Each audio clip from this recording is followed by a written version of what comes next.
Bifurcation యాక్ట్లో పొందుపరిచినటువంటి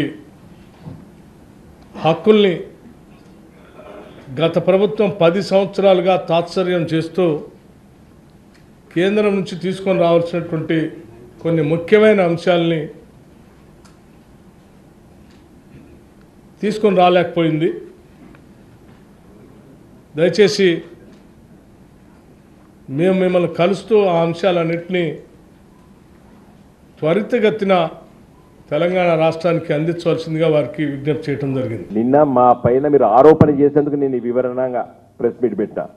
సాత్సార్యం చేసిండ్రు, నిర్లక్ష్యంగా ఉన్నారు, బీజేపీ పైన ఒత్తిడి తీసుకురాలేదన్నట్టు మీరు చెప్పుకొచ్చారు. నిన్న కేసీఆర్ గారు పదుల సంఖ్యల సార్లు తిరిగి తిరిగి తిరిగి యాసకొచ్చి ఇంకా కలుసుడు బంద్ చేస్తాం.